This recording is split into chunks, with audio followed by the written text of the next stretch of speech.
Congregational Church of Laingsburg's online service. Thank you for joining us here in this digital space. My name is Ellie and I'll be your host for today. Today is the 6th Sunday of Epiphany, the season that starts with the wise men following a star and ends with the Transfiguration of Christ. We start a new series that turns our attention towards this Transfiguration event and what it could mean for us today. And as we explore, we have a few poems, prayers, and readings for us along the way. Blessings on the journey. Good morning, and now for our call to worship. Come to the place where every breath is praise, and God is breathing through each passing breeze. Be planted by the waterside and raise your arms with Christ beneath these rooted trees, who lift their breathing leaves up to the skies. Be rooted too, as still and strong as these. Open alike to sun and rain. Arise from meditation by these waters. Bear the fruits of that deep rootedness. Be wise in the tree's long wisdom. Learn to share the secret of their patience. Pass the day in their green fastness and their quiet air. Slowly discern a life, a truth, a way, where simple being flowers in delight. Then let the chaff of life just blow away. This was Psalm 1, retold by Malcolm Guite.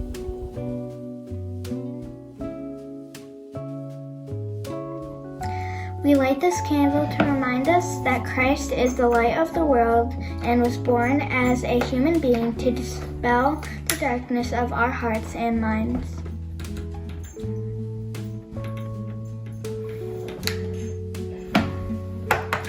We light this candle to remind us that Christ is God's love, revealed perfectly, knowing no boundaries or limits, and calling us the beloved of God.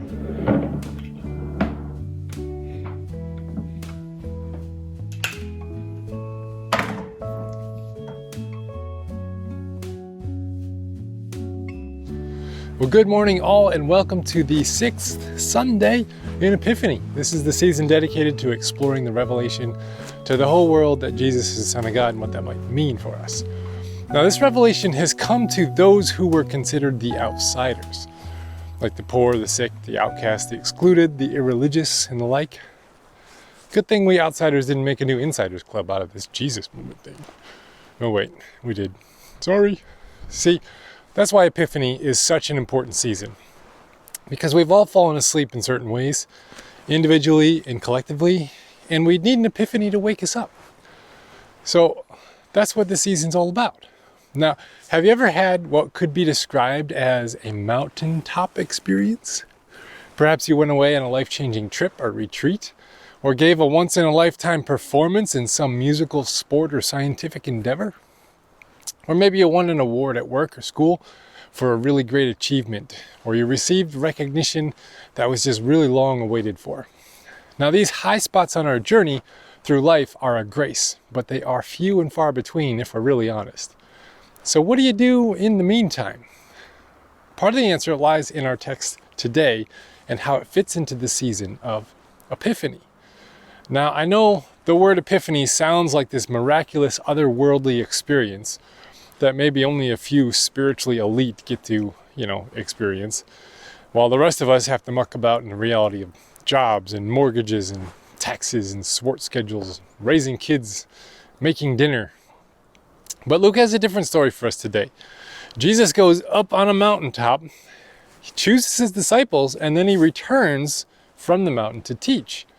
Now, this movement away from the mountain is really important to the story, because it does more than communicate the GPS location of where the teaching is going to take place.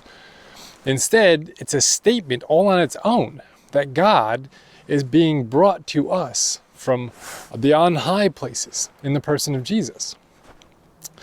Now, I really love Maya Angelou, one of my favorite poets, and she said this about epiphanies.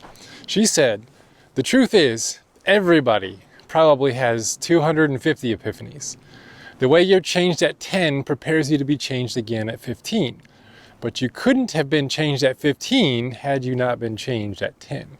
You see what I mean? Epiphany builds on epiphany. So according to Maya, as soon as we stop having epiphanies, we stop evolving as a human person, and then we become static and kind of dead in our existence. Now today we have an encouragingly confusing passage. That sounds weird, I know. This is Luke's account of the Sermon on the Mount, so it's going to sound both familiar and a little bit weird, because Luke makes some changes to make certain points. And if we pay attention to these changes and ask some really good and honest questions, we can find some encouragement for the right here and now. So keep in mind, this is going to sound a little different than Matthew's version. So let's hear this passage read to us, and then we'll explore a little bit more on the other side. And we'll see you then. Today's reading is from Luke chapter 6, verses 17 through 26. And he came down with them and stood on a level place. And there was a large crowd of his disciples and a great multitude of people from all Judea, Jerusalem, and the coastal regions of Tyre and Sidon, who came to hear him and to be healed of their sicknesses. Even those troubled with unclean spirits were cured, and all the crowd were seeking to touch him, because the power was going out of him and healing all of them. And he looked up at his disciples and began to say, "Happy are you who are poor, for yours is the kingdom of God. Happy are you who are hungry now, for you will be filled. Happy are you who weep now, for you will laugh. Happy are you whenever men hate you, when they exclude you and reproach you and denounce your name as the wicked for the sake of the Son of Man. Rejoice in that day and leap for joy, for look, your reward is great in heaven, for those are the same things their forefathers used to do to the prophets. But woe to you who are rich, for you are having your consolation in full. Woe to you who are filled up now, for you will go hungry. Woe to you who are laughing now, for you will mourn and weep. Woe whenever all men speak well of you, for this is what their forefathers did to the false prophets." Have a great day. Okay, last week we explored the significance of Jesus' posture change from standing on the land to sitting in a boat on the sea. Now this week we have a significant geographical change that is a communication all on its own. The posture of someone being higher, get that, carries with it an authority. If they claim it for themselves and wield it against us, we can say phrases like, "Get off your high horse," or "Stop looking down upon other people." Now, if they have authority over us in a workplace, and then we receive direction or orders from them, we say it came down from management, right? Now, if you get a promotion, you move up in the organization or climb the ladder, right? Even in the Olympics, we have a 3-tiered medal system with the winner standing higher up and in the center than everybody else. We know the significance of placement, as did these people in our text today. They often built their important worship places on tops of mountains.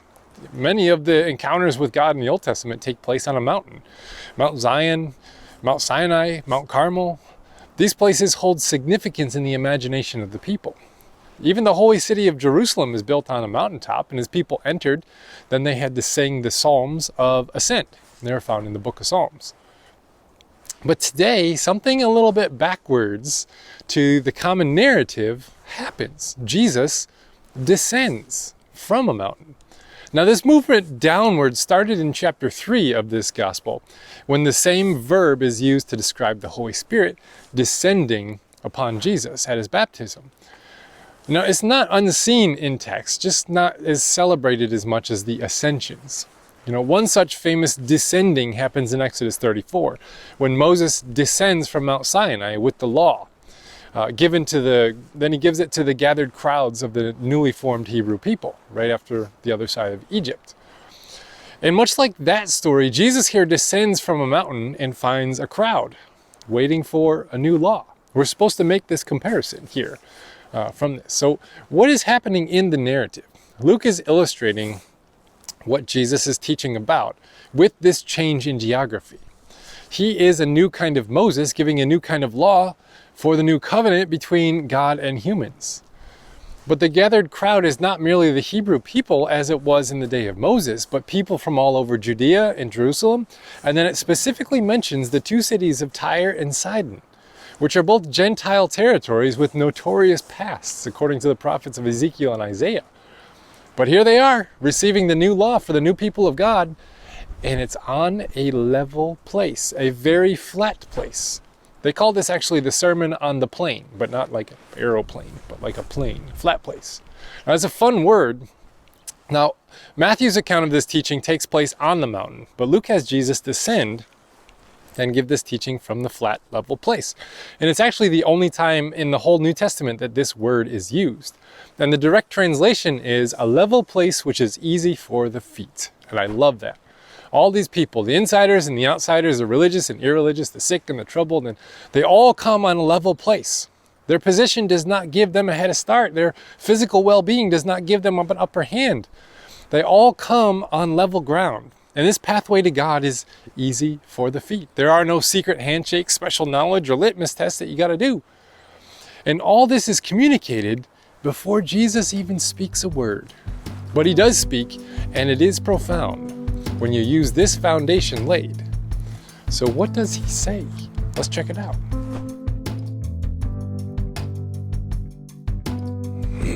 All right, now if you won the lottery today, I bet you would make some kind of big announcement about how blessed you are, right? Excitement and elation would overwhelm you, as it should. But contrary to that, if you lost your job because you told the truth, you'd probably wonder why the world's so messed up that you'd get punished for doing the right thing. And you might even question why God didn't come and bless you for doing the right thing, right? It seems pretty natural to think this way in the human brain. Now, today's text is a scandal to this entire value system. Now, inside the economic system of capitalism that we find ourselves, we have very strict definitions of poor and rich. And we have very rigid value systems that define what it means to be blessed. And usually they are built around material goods, physical health, and financial abundance. And we would consider ourselves blessed if we had these things.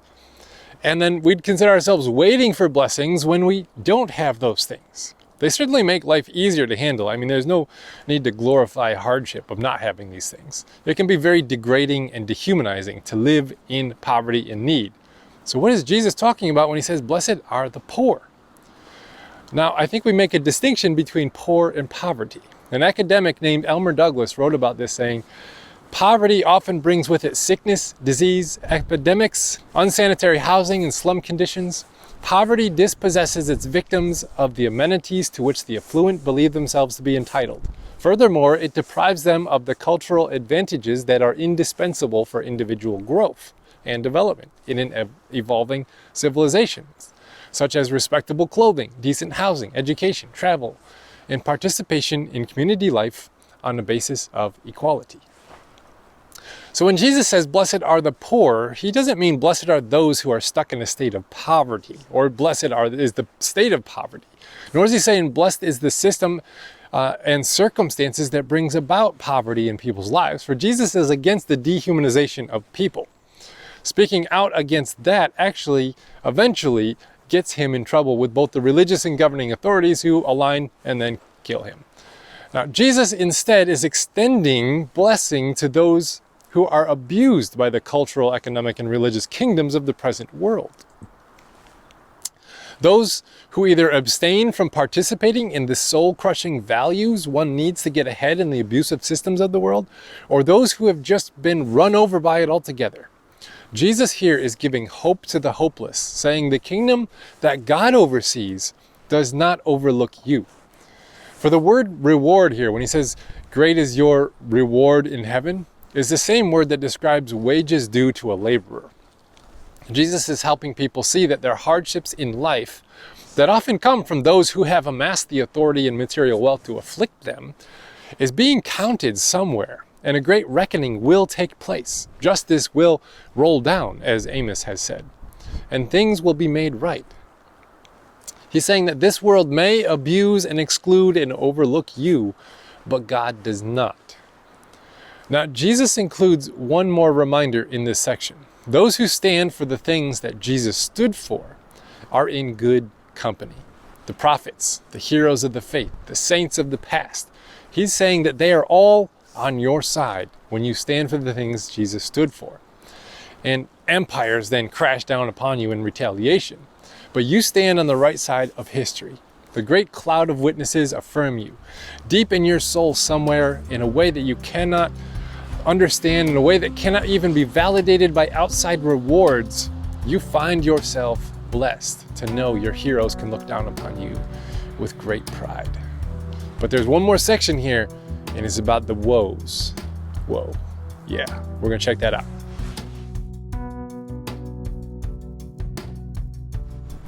Okay, so we have a word here that is not very common today. Whoa. Not like, whoa, hold on there, buddy. Not that kind of whoa, but woe as in like, woe is me. And it's actually a noun, and it means great sorrow or distress. And Jesus whips this phrase out in Luke 15 times. 4 of them are used here in our text today. And then he busts this phrase out again in full force in chapter 11, 6 more times. Why? Well, we've already seen that Jesus really likes the prophet Isaiah. He almost got killed a few weeks back for reading chapter 61 and then providing some pretty edgy commentary. And now he pulls out one of Isaiah's famous lines, but he uses it in his own context. Now, in Isaiah's first 33 chapters, the prophet uses the term woe 21 times as a verbal tool to proclaim the things that God isn't happy about. Now, the book starts off in chapter 1, verse 4, saying, "Woe unto y'all who have turned away from God," and then writes a whole book about how that happened and what will become of it. Isaiah speaks out against the injustices of his time and warns the people who have been dulled in their prosperity that Babylon, this big, huge, powerful neighboring nation, will ultimately come down and destroy them. Which happens, just like he said it would. The prophet's job is not a very fun one sometimes. You don't really want them at your party. Now, Jesus uses this term, woe, like Isaiah did, to do something very similar and prophetically declare that the people in power have become rich and fat and have become dulled to the needs of the poor, and that makes God very upset. Now, the religious system that they have set up is a pipeline of power and money for themselves at the expense of the vulnerable. So like Babylon invaded and destroyed Jerusalem in the days of Isaiah, Rome, their current neighboring nation, will come and crush their temple and leave the nation desolate once again.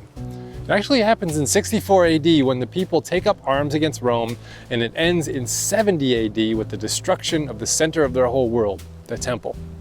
It indeed was a woe, especially for those who benefited most from it, whom Jesus describes here as the rich, well-fed, and respected persons. It wasn't so much a woe for those who are abused by it, because they're kind of happy that they're not abused by it anymore. And I think that distinction specifically is what Jesus is talking about in the rich versus the poor comparison. Now remember that this teaching Jesus gives is done on a plain, a flat place, a place easy for the feet. The last one was done on a boat in the middle of the water.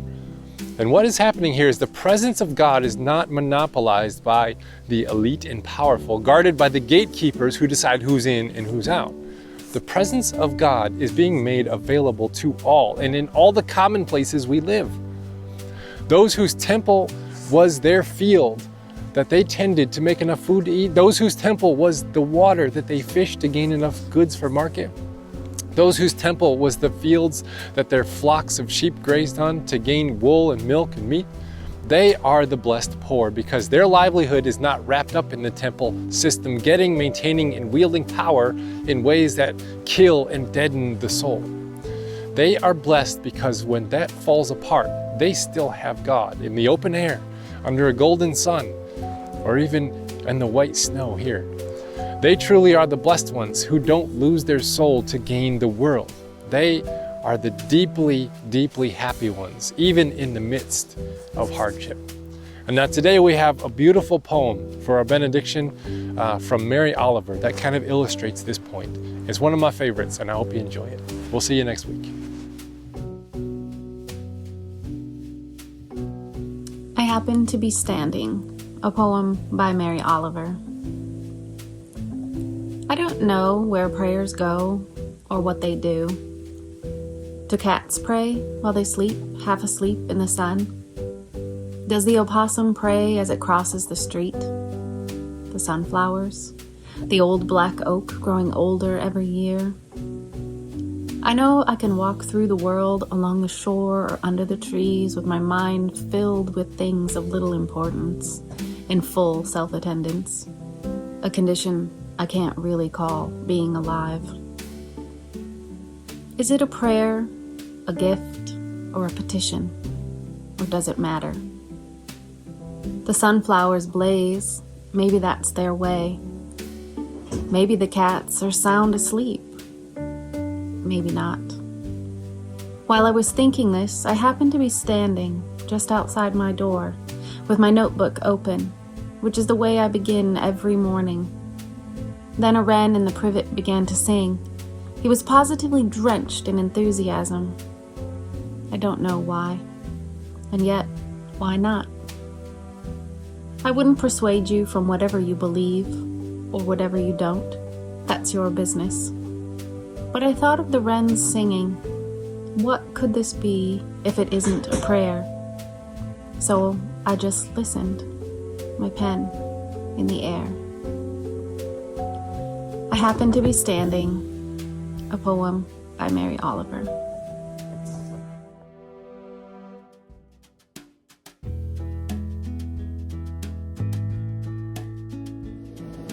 Thank you so much for joining us online today. We hope this service has been a blessing to you. What now?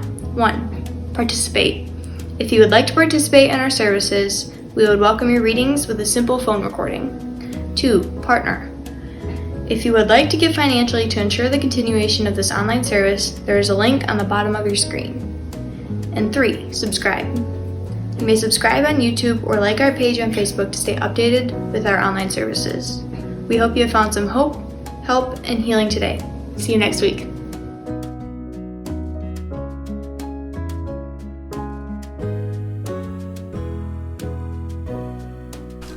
Hashtag blessed. Now, good thing we insiders didn't make a new Come on, you can do this. Hashtag. But Luke has a different... Okay. Let's try this again. Take number 3. I just sunk in the snow. See that? I was here and then I'm like here. For serious. Here we go.